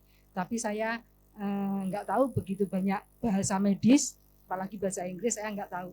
Ya, tapi yang saya tahu pusing ya pusing gitu loh, gitu aja. Ya, kemudian saya tuh pernah vertigo ya, tapi ya puji Tuhan nggak kambuh lagi, nggak kumat lagi. Nah, apakah vertigo ini bisa juga jadi migrain, pusing? Bagaimana hubungannya gitu? Apakah ada hubungannya atau tidak? Kemudian yang kedua, tadi gejala-gejalanya kan antara lain semutan. Nah, saya tuh tangan kanan kadang kesemutan gitu. Tapi yang saya tahu kesemutan itu juga gejala diabetes ya, gula darah. Nah, apakah dari diabetes gula darah ini bisa juga nantinya migrain pusing? Ada hubungannya atau tidak? Itu saja. Terima kasih. Baik, terima kasih pertanyaan Ibu. Kita harus membedakan antara nyeri kepala dan pusing berputar. Kadang pusing, nah Pusing ini ada dua, pusing karena nyeri kepala yang biasanya nyut-nyut, kalau migrain kan nyut-nyut, atau seperti berat, atau pusing berputar. Kalau pusing berputar, ya, kayak gempa kalau nggak goyang, ya, naik perahu kan goyang-goyang gitu, itu beda. Jadi istilahnya nyeri kepala itu yang nyeri kepala nyut-nyut atau seperti tekan. Kalau vertigo pusing berputar, ya, atau sempoyongan goyang gitu. Vertigo ini bisa nggak jadi migrain? Vertigo juga bisa jadi migrain. Vertigo ini tidak bisa jadi migrain. Tapi migrain gejalanya bisa seperti vertigo awalnya.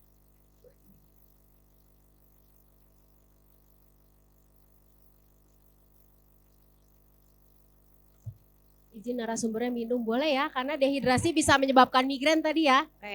Bapak Ibu juga jangan lupa minum sama makan snack yang sudah disediakan supaya nggak migrain ya. Jadi migrain yang bila dengan aura dan lokasinya adalah di otak, gejalanya bisa pusing berputar, bisa jalannya sempoyongan. Tapi membedakan dengan vertigo biasa adalah kalau gejala migrain batang otak maka harus memenuhi kriteria tadi. Ada nyeri kepala satu sisi, kemudian ada berdenyut-denyut, namanya 4 jam sampai 72 jam. Intensitasnya sedang sampai berat dan bertambah dengan aktivitas. Kalau vertigo biasanya muter. Kalau kelainannya di daerah otak sumbernya, maka ada bersamaan dengan telinga berdenyut, ya. Jalannya ke arah satu sisi, ada kelemahan, ada kulit menelan, dan lain-lain. Itu kita sebut vertigo itu ada yang sentral dan ada yang perifer. Yang sentral pasti ada gejala ikutan dari fungsi di otaknya. Kalau yang perifer, biasanya pusing berputarnya itu biasanya terjadi pada waktu perubahan posisi kepala. Begitu bangun, putar, ya, putar, kemudian miring kepalanya tambah putar. Biasanya ada satu sisi, biasanya satu sisi. Nah itu karena keseimbangan. Ada mual muntah juga sama, ya. Mirip-mirip sih, tapi tidak ada nyeri kepala yang tadi satu sisi berdenyut, tidak ada. Pada vertigo, ya. Kalau pada migrain dengan aura vertigo itu bisa ada nyeri kepala terus. Jadi mirip-mirip tapi beda, ya. Bagaimana bila terjadi kesemutan? Kesemutan pada satu tangan. Kesemutan pada satu tangan ini pikirkan dulu, pastikan ada nyeri kepala atau enggak yang menyertai ini. Kalau ada berarti kan pastikan lagi apakah sudah pernah nggak serangan sebelumnya, kan karena untuk kriteria migrain harus 5 kali serangan yang sama, ya. Ada tidak sakit kepala yang lain-lainnya, ada mual, ada suara yang keras itu tidak tahan, kemudian cahaya juga tidak tahan dan seterusnya. Kalau tidak ada itu berarti ini pada syaraf. Biasanya pada syaraf, dan tentu itu kalau untuk syaraf kita harus cari ya tuh, di tangan sini sama di tangan segini udah beda. Itu di sini Carpal tunnel syndrome, kalau sebelah tangan berarti syarafnya dijepit, atau bisa juga ada benjolan atau stroke di kepala. Jadi sangat kelainan, tentu ini harus dipastikan dulu oleh dokter spesialis syaraf kelainannya lokasinya di mana. Dan kencing manis seringkali menyebabkan gangguan pada syaraf berupa kesemutan. Bisa kesemutan pada kedua kaki, pada kedua tangan, ya. Itu bisa berkaitan dengan itu. Apakah DM bisa menyebabkan migrain? Nah, enggak langsung. DM tidak langsung menyebabkan migrain. Mungkin itu aja. Terima kasih. Jadi kalau misalnya Bapak Ibu di sini ada yang pusing, berobat, atau misalnya ke IGD, terus dokternya kekeh nanya ini pusing atau sakit kepala, itu memang harus ditanyakan ya dok ya. karena memang nanti pengobatannya berbeda. Jadi mohon sabar sedikit kalau misalnya geus nyaho keur jangar ditanya wae sabar. Itu karena penting untuk menentukan terapinya. Baik, untuk pertanyaan ketiga dari sub sebelah kanan silakan. Terima kasih. Saya Gus Kamto dari Cimahi. Biasanya dipanggil Mbah Sukam. Yang akan saya tanyakan sudah ditanyakan oleh Ibu tadi itu. Karena saya sering dengar itu vertigo sama migrain itu. Terima kasih. Terus kemudian yang masih saya tadi ketinggalan nyatet. Maaf Pak, saya nyatet. Soalnya suka lupa. Yang nomor 1 tadi, pengobatan yang nomor 1 apa? Yang kedua kan preventif, yang ketiga perubahan perilaku. Yang ke 1 tadi kelewat. Terima kasih Pak. Saya langsung jawab, Mbak Sukami ya. Salam kenal. Jadi kalau yang tadi itu yang pertama adalah bagaimana melakukan penanganan pada waktu serangan migrain akut. Migrain akut itu terjadi migrain yang pada waktu hebat-hebatnya dan mengganggu. Nah, di situ biasanya kita harus mengobati nyeri kepalanya hebat tersebut. Ya, mulai dengan obat-obat yang golongan pertama, misalnya tadi disebut ada obat-obat paracetamol, kemudian obat-obat ibuprofen, ya, ada obat aspirin yang harus dipastikan ada gangguan lambung, ya, obat diclofenac, dan lain-lain. Golongan kedua udah golongan triptan, cuma triptan, kemudian rifaxitin itu yang baru-baru, dan yang terakhir ada Jipan dan Jitan. Jipan ini cukup bagus, langsung diminumkan langsung reda. Cuma harganya lumayan. Nanti ada produsennya langsung PT Pfizer yang mensponsori acara kita, namanya Rino Jipan. 1 tablet diminum langsung biasanya reda. Dan juga bisa untuk mencegah. Jadi ya obatnya bisa untuk penanganan waktu awal dan juga bisa untuk mencegah, karena kan kita tahu produktivitas atau kinerja ini sangat terganggu dengan migrain. Jadi kalaupun misalnya harga obat ini mahal, apabila di 1 tablet kemudian bisa reda, kenapa enggak gitu, bisa dipertimbangkan. Namun tetap pengobatannya biasanya kalau kami menyarankan dari golongan pertama, kedua, dan seterusnya. Namun apabila dengan golongan pertama sudah nggak mempan, golongan kedua juga tidak baik, maka ini pilihan. Pilihan, jadi bisa dilakukan. Ada beberapa pasien, dok, saya emang nggak mau lah obat-obat itulah, udah nyoba sendiri. Nggak sembuh-sembuh mau yang paten, ya itu mungkin pilihannya. Ya, namanya Nurtec. Terus berikutnya, ya tentu pencegahan penting. Jangan sampai berulang-ulang. Dan yang selanjutnya ada perubahan perilaku yang lebih baik. Jangan sampai mengganggu karena migrain. Mungkin itu ya Pak ya? Terima kasih. Mas Kadon, oke. Ya itu awal bisa digunakan. Nah untuk Mbah Sukam tadi semoga penjelasannya sudah bisa menjawab pertanyaannya ya. Jadi yang pertama itu adalah pengobatan pada saat terjadi serangan akut, dan yang lain-lainnya itu adalah pencegahan, menghindari faktor risiko, dan perubahan pola hidup.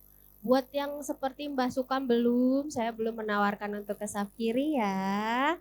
Nah untuk yang lain-lain yang seperti Mbah Sukam nih yang pada nyatet, gak usah khawatir Bapak Ibu, karena tayangan seminar hari ini akan naik di kanal YouTube Rumah Sakit Santo Borromeus. Ada yang tahu nggak? Rumah Sakit Borromeus punya YouTube, udah pada tahu belum? Suka nonton YouTube di rumah? Nonton naon coba? Kalau di rumah kanal YouTube-nya nonton apa ayo? Ya? Acara masak, acara apa? Horor. Oke.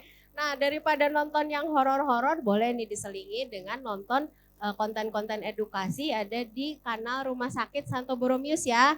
Nah, udah pada follow Instagramnya Borromeus juga belum? Keren. Udah pada follow TikToknya Borromeus belum?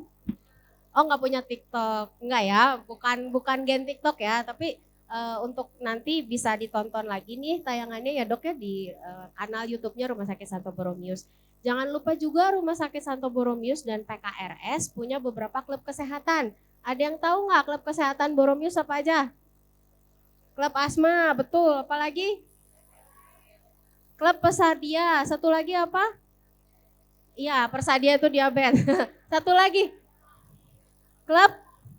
Klub sadar stroke. Jadi nanti Bapak Ibu, dah saya mah enggak stroke, bukan. Klub sadar stroke itu justru untuk orang-orang yang memiliki kepedulian terhadap kesehatan. Nanti akan di-share linknya ya di grup WA-nya yang sudah bergabung untuk seminar hari ini. Nah, baru kita akan membuka sesi 2. Seperti tadi aturan ya, 3 orang yang berdiri paling cepat nanti akan ditunjuk untuk memberikan pertanyaan. 1, 2, 3 berdiri. Waduh, yang mana nih dok? Kayaknya cepat semua berdirinya. Yang depan biar kebagian semua ya, yang depan 1 orang. Oh, semuanya boleh? Waduh, katanya semuanya boleh bertanya, tapi nanti yang dapat hadiahnya 3 yang pertama ya dok ya. Oke, ibu yang pakai baju kuning, ibu yang pakai kerudung bunga-bunga, ibu yang pakai topi kuning, ibu yang pakai baju hijau, ibu yang pakai kerudung coklat, baju hijau sama topi hitam, silakan. Boleh dari depan dulu ya Bu Lilis ya. Assalamualaikum warahmatullahi wabarakatuh. Waalaikumsalam. Perkenalkan, nama saya Suti. Dok, saya akhir-akhir ini kan sering pusing, sering riet kalau bahasa Sunda dan liur. Apakah itu dampaknya dari saya dulu pernah jatuh, membentur kepala ke tembok sehingga banyak mengeluarkan darah dan dibawa ke rumah sakit. Saya dijahit 7 jahitan di Rumah Sakit Santo Yusuf.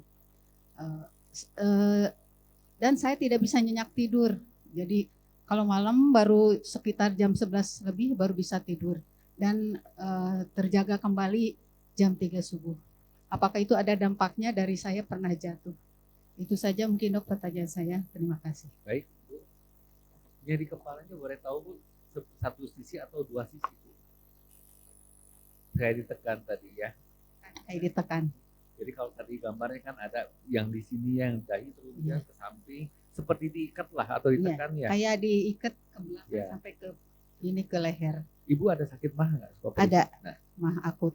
itu penyertanya. Jadi kalau sakit kepala kedua sisi seperti diikat atau ditekan dari atas, kemudian biasanya disertai dengan susah tidur.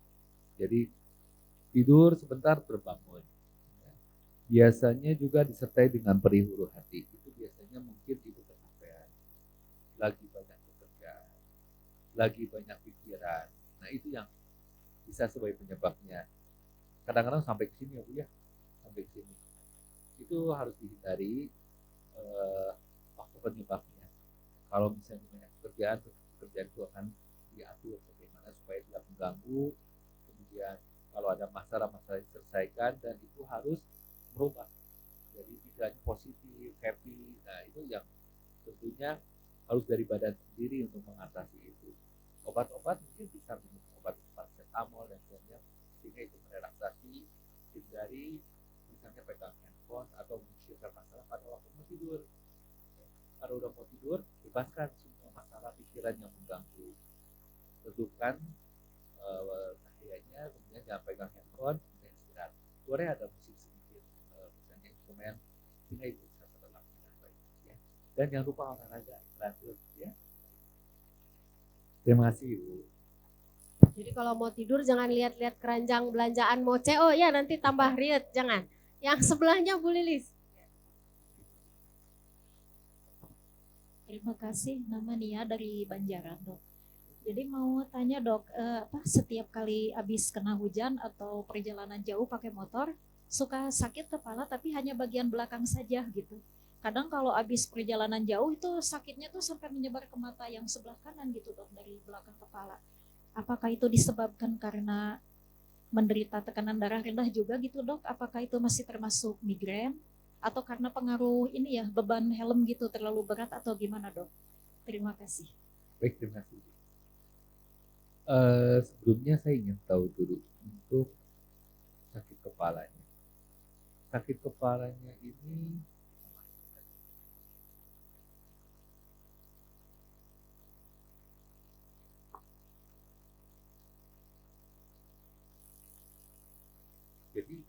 nyeri kepalanya itu apakah di belakang sini, seluruh ke belakang kepala, atau dari depan ke belakang?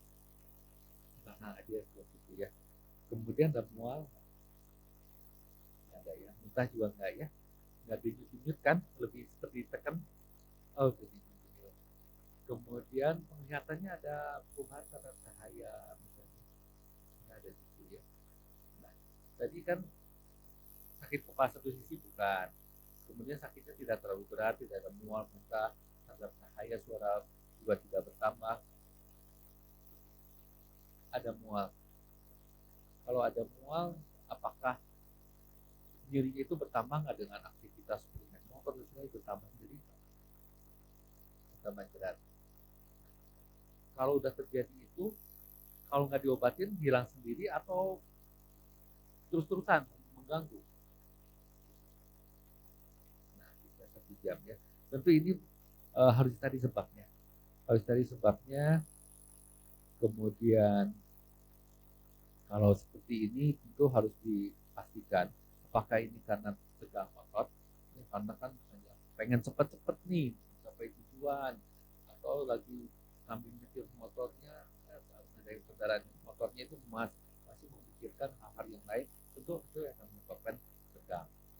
Tentu akan menyebabkan tegang, apalagi kalau dia perjalanan kan sekarang macet ya. Mungkin kalau misalnya begitu biasanya suka kesel, mudah emosi, nah itu tentu akan jadi beban juga tentunya. Nyeri kepala ini tentu harus dicari. Kalau saya dengar tadi penjelasannya ke migrain juga nggak begitu cocok ya. Ke migrain juga nggak begitu cocok. Saya lebih curiganya ke tegang otot karena misalnya beban-beban pekerjaan dan lain-lain, dan harus dipastikan juga bukan dari pembuluh darah di dalam otot. Itu yang penting ya. Ini harus ada pemeriksaan lanjutan kelihatan kalau memang mengganggu sekali, siapkan untuk konsultasi. Persisten. Oh, CT scan tergantung nanti perunggahnya. Enggak semua sakit kepala harus CT scan. Ya. Mudah-mudahan menolong. Oh ya, untuk ibu yang sebelah, seperti ibu yang Bu Suci ya. Untuk ibu mungkin belum tentu berkaitan dengan benturan kepala tadi untuk dijawab.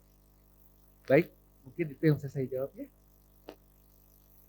Sama ini mungkin dok, kalau ibu-ibu atau kaum perempuan yang pakai hijab dan naik motor, itu harus perhatiin juga kadang-kadang kan karena ada apa yang kayak iketan kepala atau apa itu. Nah itu bisa jadi nambah volume sehingga mungkin volume helm atau ukuran helm yang harusnya pas kalau pas jangka pendek, pas dipakai jarak jauh misalnya dari tadi mana Bu, Banjaran ke Surabaya misalnya, lumayan pasti akan terjadi sakit kepala ya. Apa solusinya? Beli mobil, amin, didoain ya teh ya, tehnya didoain.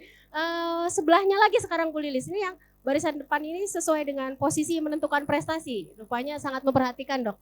Jadi banyak pertanyaan dari teteh-teteh di barisan depan.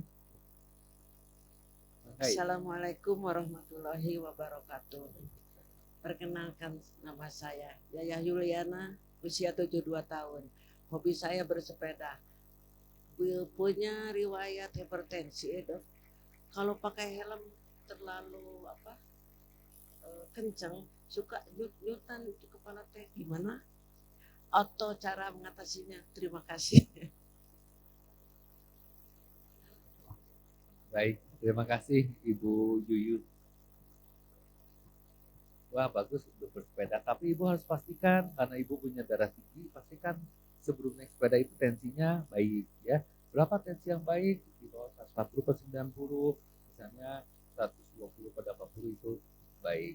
Dan Ibu hati-hati kalau misalnya udah naik sepeda, timbul sakit kepala nyut. Nah, kalau sakit kepala nyut itu apakah memang karena tensinya pada waktu itu naik karena terlalu ini atau terlalu kencang helmnya. Jadi helmnya kalau terlalu kencang kan biasanya kalau akibat helm itu sakitnya seperti tekan Ibu, beda seperti tekan berat gitu, berat. Tapi kalau akibat tensinya naik itu nyut. Nah itu sebagai salah satu pembeda di samping dengan kepastian bahwa Ibu setelah sakit kepala harus turun di tensi kurang, istirahat sebentar 5 menit ya, tensi kurang. Kalau tinggi Ibu harus menghentikan bersepedanya, kalau enggak bahaya ya. Mudah-mudahan terjawab. Ini menarik dok, berarti kan tadi sebetulnya salah satu yang disarankan adalah olahraga ya dok. Tapi bagi yang punya penyakit seperti darah tinggi atau diabetes mungkin perlu ada pemeriksaan dulu ya dok. Misalnya pas tensi sedang tinggi atau gula sedang tinggi itu gimana dok? Nggak boleh olahraga ya dok? Sebaiknya atau disesuaikan dulu Disesuaikan olahraganya? dulu dengan tensinya ya. Kalau seperti senam-senam ringan boleh, kecuali kalau tensinya tinggi sekali ya. Jadi untuk yang hadir di sini, kalau misalnya punya riwayat darah tinggi atau punya riwayat diabetes, sebaiknya memang kontrol teratur. Jadi jangan sampai olahraga yang niatnya baik, tapi ternyata nanti pada saat tensinya sedang tinggi atau gula darahnya sedang tinggi, justru malah tidak membawa manfaat gitu ya. Untuk ibu yang masih yang di depan juga Bu Lilis, yang paling ujung yang pakai baju hijau. Mangga Ibu. Ngalamun ibu. Assalamualaikum warahmatullahi wabarakatuh. Saya Ibu Enar dari Sekeloa. Mau tanya ini Pak, sakit kepala apa bisa membedakannya sakit kepala biasa sama migrain? Soalnya saya semuanya juga pernah mengalami gitu. Terus apakah migrain itu sama dengan vertigo? Terus saya suka sakit kepalanya itu suka pindah-pindah, loncat-loncat dari pinggir, belakang, depan gitu. Jadi enggak bareng gitu. Kadang itu namanya sakit kepala apa gitu. Ya, terima kasih Pak. Baik, Ibu terima kasih. Pertanyaannya cukup menarik. Jadi Ibu sudah pernah mengalami nyeri kepala baik migrain maupun nyeri kepala biasa ya. Kalau nyeri kepalanya kan tadi yang saya gambarkan ada beberapa macam. Jadi kita mulai dari nyeri kepala migrain dulu. Kalau nyeri kepala migrain kan Ibu harus mengalami nyeri kepala satu sisi, ya bisa diawali dengan lemas, ya tanda gejala awalnya misalnya bingung, kemudian terjadi kalau dengan aura kan ada gangguan penglihatan, ada ya kunang-kunang, kemudian juga ada gangguan penciuman dan lain dan sampai ke tidak tahan terhadap suara ataupun cahaya yang kuat. Kemudian timbul nyeri kepala satu sisi, Ibu nyeri kepala satu sisi, berdenyut-denyut, intensitasnya sedang sampai berat, bila tidak diobati 4 sampai 72 jam berlangsungnya dan bertambah pada waktu Ibu misalnya ngambil barang, pergerakan, naik tangga itu bertambah. Biasanya ada mual, ada muntah, ada gangguan cahaya seperti cahaya kuat, sakitnya bertambah, kemudian suara yang keras, seperti misalnya pengaruh motor yang keras itu sakit juga bertambah. Nah itu memenuhi kriteria, tapi harus berulang 5 hari itu baru disebut migrain. Nah, migrain ini kan nyeri kepalanya berdenyut di samping dengan tadi kriteria tersebut yang cukup banyak. Apakah Ibu memenuhi kriteria itu semua enggak? Nanti Ibu tanyakan bahwa tidak semua nyeri kepala berdenyut juga migrain.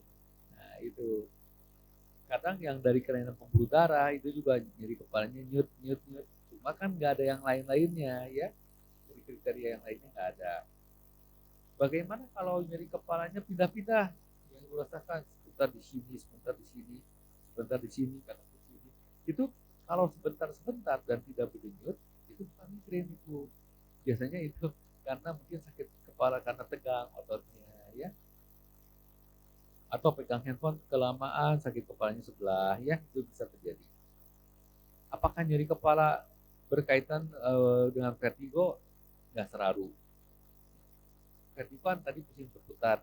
Kalau sakit kepala kan nyut atau berat di kepalanya itu berlainan. Ya. Nah, kalau vertigo biasanya pusing berputar, muntah, kemudian bisa ada telinga berdenging. Jadi pengobatan juga nanti berbeda. Tadi udah dijawab. Bisa nggak ada pusing berputar dengan nyeri kepala? Ya, bisa terjadi pada migrain yang dengan aura di sekitar perturbasi renal di batang otak. Jadi mungkin ini batang otak itu kan ada di belakang tuh.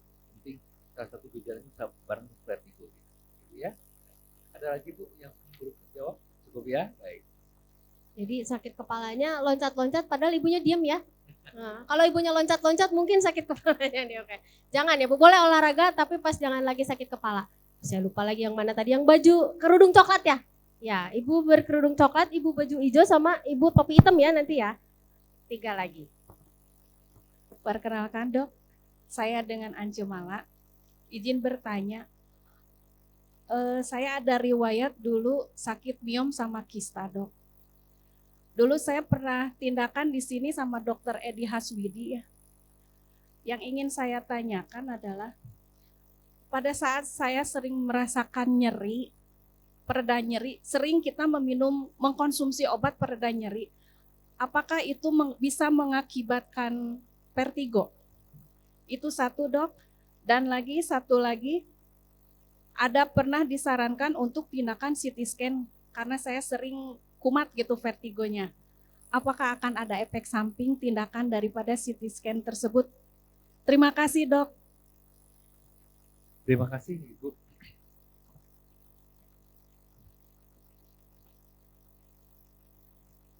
Mungkin nyeri kepala nggak berkaitan dengan yang penyakit yang riwayat yang sudah dioperasinya itu ya.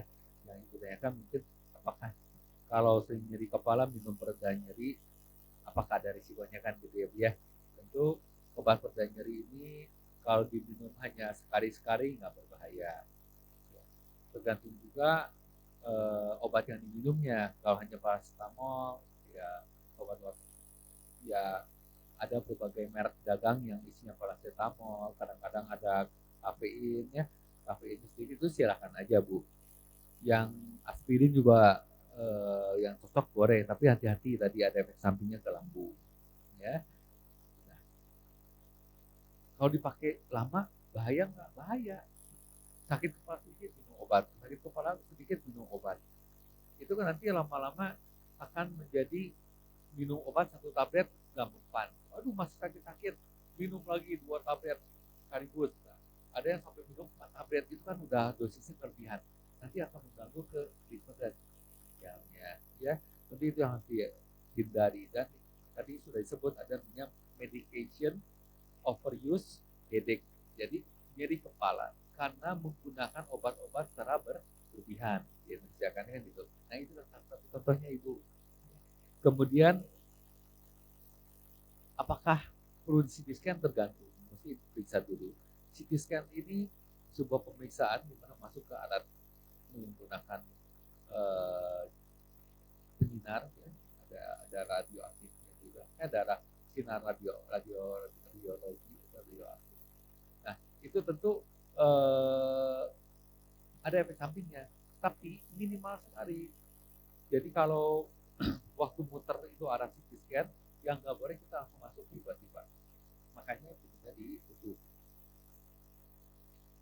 Sinar yang di samping itu yang berbahaya. Bahaya nggak untuk yang kita di tengahnya? Yang di tengahnya udah enggak. Sudah dihitung oleh para ahli. Yang di tengah putarannya itu kita tempat tidur dan masuk ke dalam alat itu nggak bahaya. Minimal sekali. Semakin tinggi size atau detektor yang digunakan tentu akan lebih kecil. Kenapa? Karena lebih cepat dia muternya. Pemeriksaan CT scan itu hanya beberapa menit. 1-2 menit sudah bisa melihat seluruh kepala bagian dalamnya. Jadi ada CT scan yang 16 slice, 32 slice, 64, 128, dan 512 slice. Semakin cepat, semakin paparan radiasinya semakin kecil. Ya. Kalaupun perlu lihat kontras lebih kecil. Nah, mungkin itu yang bisa dipikirkan untuk memilih CT scan yang terbaik ya supaya paparan radiasinya berkurang. Kemudian bagaimana dengan efek samping bila sering CT scan? Itu minimal. Kalau memang perlu silakan aja, jangan terlalu khawatir. Dan kalau memang sangat takut dengan alat CT scan radiasinya, masih ada alat MRI yang lebih canggih lagi, bisa melihat bagian-bagian kecil dan itu menggunakan magnet. Kami rumah sakit Boromis mempunyai 2 CT scan dan dua alat MRI. Jadi cukup teknologinya cukup terbaik di Kota Bandung. Jadi itu bisa dimanfaatkan apabila diperlukan. Mungkin itu ya Bu ya. Kalau sudah ada indikasi pemeriksaan jangan takut karena Alat-alat di rumah sakit juga sudah bisa dipastikan aman sebelum bisa operasional, sudah ada pengujiannya dan ada pengujian berkala ya dok ya, ada kalibrasi berkala gitu. Ibu yang, ya betul. Silakan Bu. Dokter yang terhormat, Umi mau nanya, kepala mah aman, cuman di punggung sebelah ini suka terasa jeletot gitu, tapi nggak ada lagi. Nah itu berkaitan nggak sama kepala? Umur Umi udah 69. Udah sekian, terima kasih. Terima kasih Ibu. Saya pastikan lagi, Ibu ngejertotnya di dia, gitu. Di dia ngejetot gitu. Nah, saya Indonesia kan ya, dia mungkin rasa tertarik seperti tertarik-tarik ya Bu ya, seperti ada yang menarik di daerah belakang sini, di belakang leher ya Bu ya. Betul ya Bu? Gitu. Sini tempatnya. Gitu. Kalau misalnya ada rasa tarik-tarik, ya, nyeri daerah belakang kepala, leher sampai pundak, itu biasanya karena otot atau syaraf kecilnya.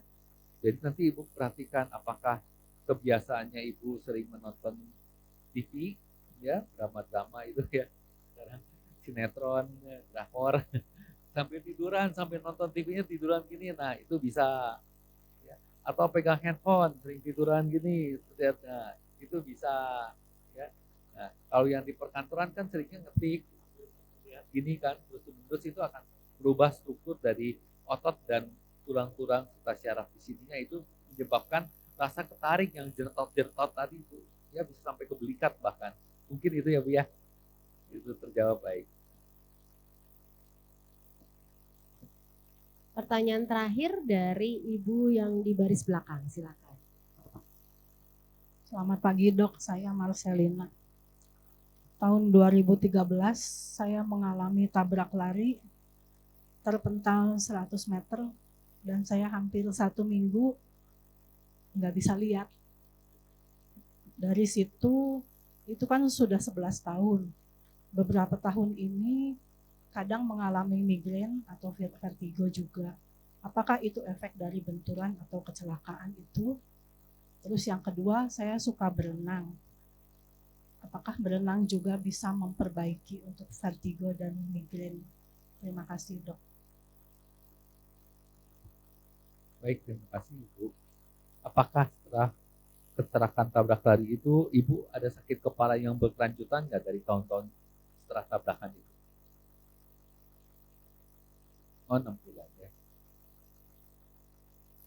Ya. Baik. Ya. Setiap benturan pada kepala bisa meninggalkan gejala sisa atau tidak meninggalkan gejala sisa. Nanti tergantung dari gejala sisa kelainan di kepala yang akibat terbentur tadi. Apabila memang ada jaringan parut atau misalnya ada perubahan-perubahan terhadap struktur di dalam otak yang peka nyeri, ya, yang peka nyeri, itu bisa saja mencetuskan nyeri kepala. Namun kalau misalnya jarang terjadi, kita harus pikirkan juga misalnya ini nyeri kepalanya seperti migrain nih, dan baru terjadi 1 tahun terakhir, belum tentu berkaitan dengan itu, belum tentu, karena ada fase berapa tahun bebasnya ya. Lebih baik dicari lagi penyebab yang lainnya. Dan kalau misalnya vertigo akibat kebentur, biasanya juga pada waktu setelah terjadi yang Ibu katakan lemburan vertigo, nah itu akibat benturan. Kalau sudah lama belum tentu. Banyak penyebab vertigo itu akibat misalnya perubahan dari posisi kepala, kemudian juga kecapean, kelelahan. Bahkan yang paling bahaya adalah adanya gangguan aliran darah yang di daerah otak kecil dan pusat keseimbangan di situ, atau ada benjolan yang menekan ke pusat dari vertigonya. Nah itu yang harus dipastikan, bukan karena itu. Bagaimana bila suka berenang, olahraga? Semua olahraga itu sangat baik untuk tubuh kita. Ya. Mau berenang, mau jogging, mau senam, ya itu silakan aja. Menurut saya itu juga pasti akan mengurangi frekuensi terjadinya migrain, vertigo, itu akan mengurangi. Semoga bermanfaat itu. Terima kasih. Karena keterbatasan waktu, saya yakin Bapak Ibu di sini masih banyak sekali pertanyaan yang ingin ditanyakan. Tapi karena keterbatasan waktu, sesi diskusi kami tutup sampai di sini. Boleh kita berikan tepuk tangan sekali lagi untuk narasumber kita, Dr. Chandra Mulyono, spesialis syaraf. Nah, nanti kalau misalnya Bapak Ibu perlu konsultasi dengan Dr. Chandra atau dokter-dokter syaraf yang lain, untuk melihat jadwal-jadwal beliau bisa di website Rumah Sakit Santo Borromeus di www.rsborromeus.com, atau buat yang mau daftar ke Rumah Sakit Santo Borromeus supaya lebih mudah bisa mendownload aplikasi Borromeus Mobile Apps baik untuk yang menggunakan HP Android atau yang menggunakan iPhone. Nah, seperti tadi sudah dijelaskan, tayangan untuk seminar hari ini bisa ditonton di mana? YouTube-nya siapa? YouTube-nya Borromeus. Terus kalau mau tahu info-info ada kegiatan kayak gini, follow Instagram-nya siapa?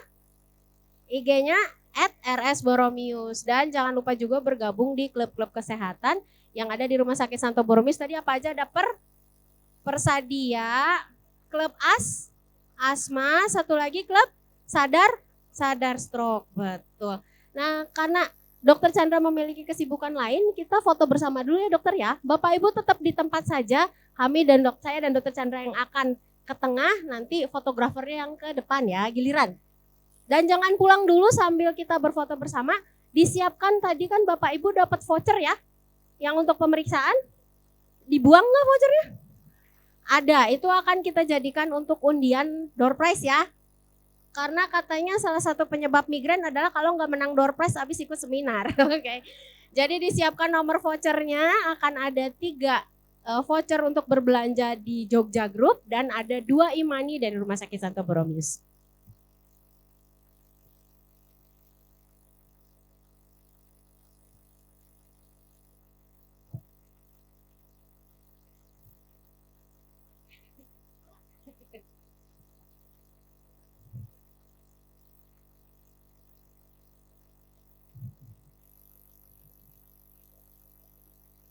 Boleh.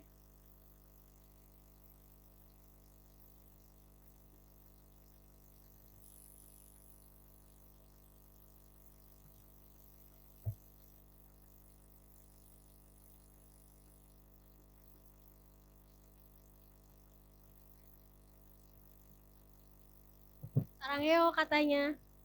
Ini kalau di sini cuan Bu. Oke. Gini ya.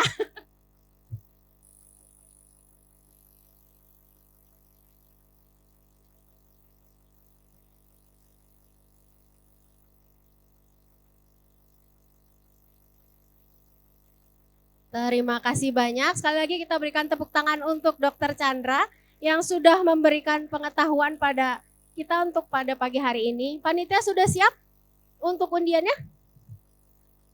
Sudah ya?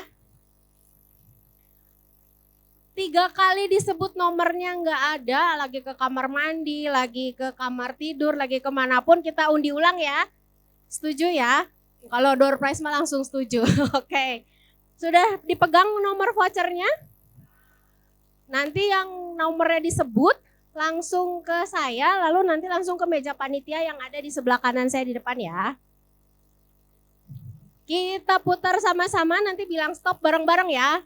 1, 2, 3. Nomor 25, ada? Boleh maju ke depan Bu. Iya betul, nomor 25 boleh langsung mengambil hadiahnya diserahkan oleh Ibu Lilis, Kepala Bagian Promosi Kesehatan Rumah Sakit. Ini buat belanja ya Bu? Oke. Nah. Oke. Terima kasih. Ini kita masih mengundi hadiah kedua, voucher juga ya? Voucher untuk belanja di Jogja atau Gria ya. Kita undi lagi bareng-bareng, putar. 1, 2, 3. Coba ditiup Bu biar berhenti di nomor Ibu. Oke. Nomor 68 ada? Yeay, boleh dibantu lagi Bu Lilis untuk menyerahkan hadiahnya.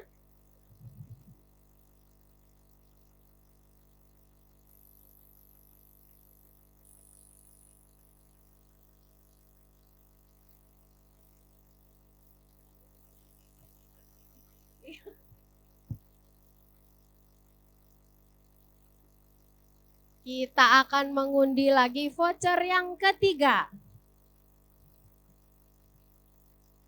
Putar. 1, 2, 3. Nomor kecil nih, ada yang bilang nomor kecil. Kecil nih nomornya.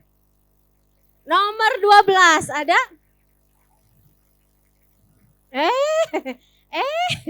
Silakan Bu. Kembali mendapatkan satu buah, Bu, kejauhan Bu.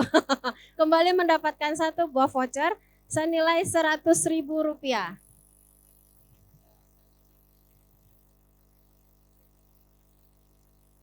Oke. Sekarang naik nih hadiahnya. Satu buah imani senilai Rp200.000. Imaninya limited edition, nggak bisa dipesan di marketplace karena edisi khusus Rumah Sakit Santo Borromeus. Kita putar untuk pemenang imani yang pertama. 1, 2, 3. Wah, kecil banget nih nomornya. Lucky number 7, ada? Oke. Boleh Bu, silakan.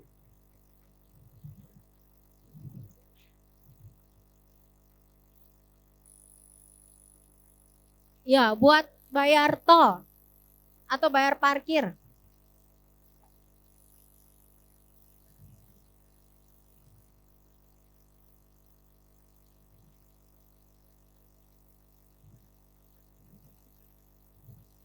Dan untuk pemenang yang kedua, imani juga senilai Rp200.000 dari Rumah Sakit Santo Borromeus.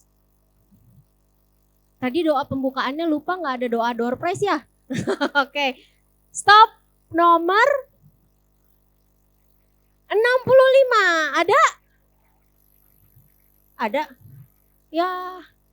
Ada ya, sudah silakan mendapatkan imani senilai Rp200.000 dari Rumah Sakit Santo Borromeus.